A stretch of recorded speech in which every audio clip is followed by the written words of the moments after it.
Hi there, welcome to the latest episode of my 10-minute moan, and the topic of this 10-minute moan is unfortunately a recent lowering of my perception of the once great MARTI PELLOW. Now, MARTI PELLOW, for those who are not aware, is a local guy, formed a band, a local band in Clydebank, and smashed the hit parade as it was back pre-2000 in the late 80s, would it have been? Early 90s, with his band Wet Wet Wet. And we all loved them.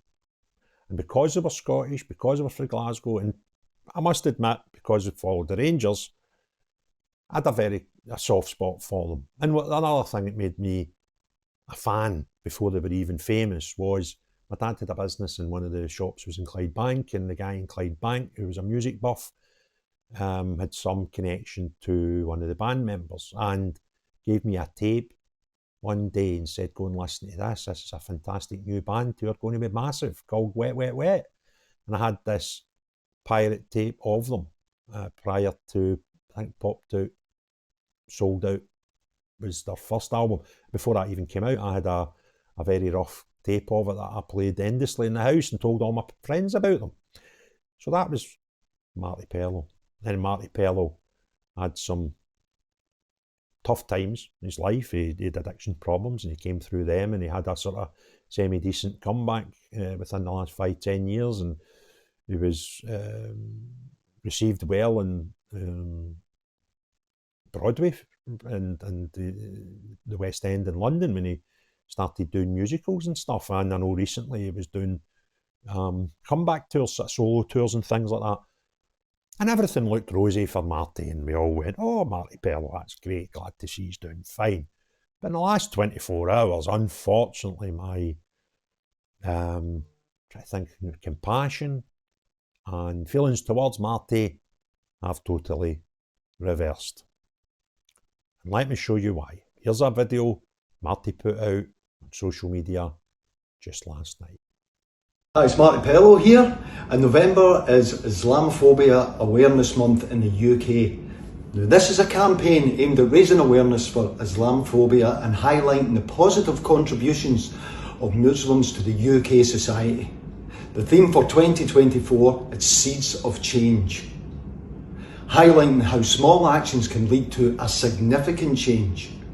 The campaign is aimed at challenging discrimination and working towards a more inclusive society. So get involved in Islamophobia Awareness Month and stand up against discrimination, racism of any sort in our society should be not tolerated. Love to love. Let's bring it together, Marty. So there we go, MARTI PELLOW telling us how to lead a life. And hey, so that's fine, if that's what he feels. But the fact that he was reading off his script because he was doing this, now I read off scripts, I don't think it was, and right, it was a bit cheesy, right?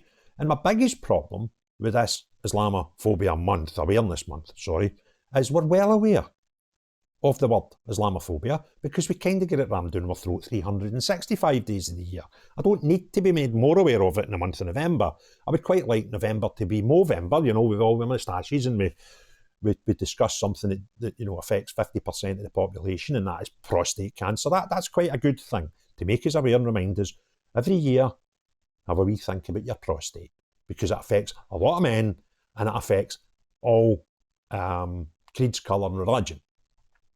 But the other thing that Marty mentioned here is wholesome, that we should be aware of racism across all forms of racism, not just Islamophobic racism during Islamophobia Awareness Month, which is quite a nice thought.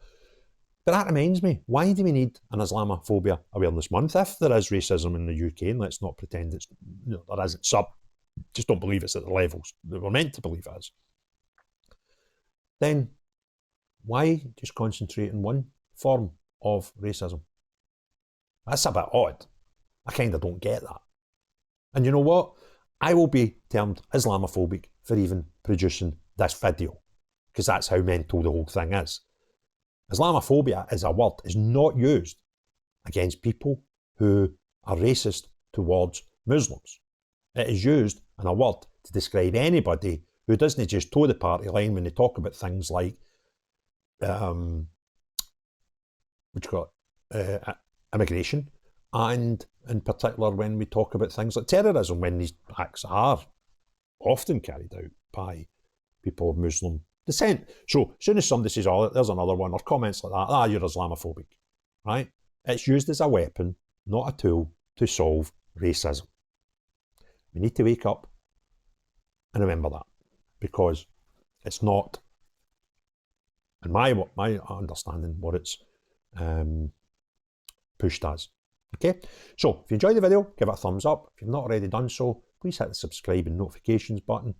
But more important of all, unless you're the type of person who wants to call everybody who says anything about anybody that's Muslim, when it's racist or not, because even if you say, I don't think Sadiq Khan's a very good mayor, for example, you're termed Islamophobic.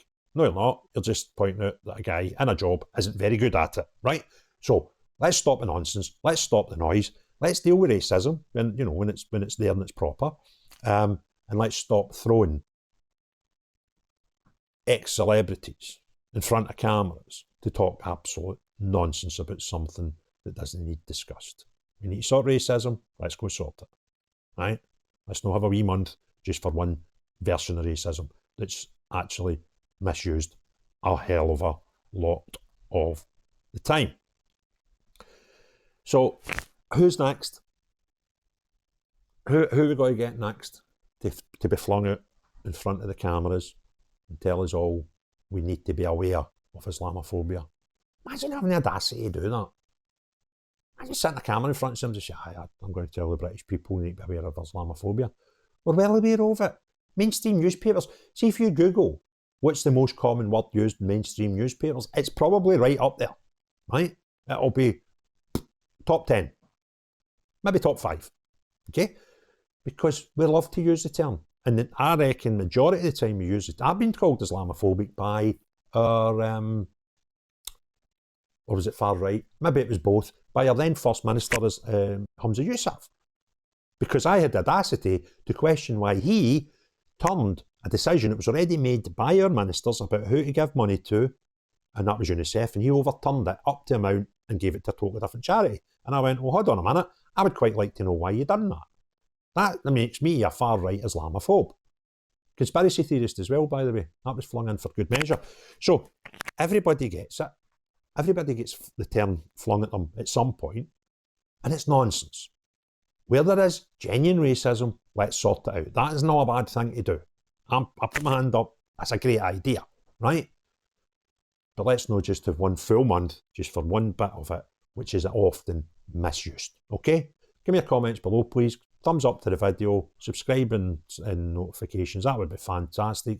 And as I said before, most important thing, unless you're one of these people that throws Islamophobia about like confetti, no you, but everyone else, have a great day. Cheerio, bye now.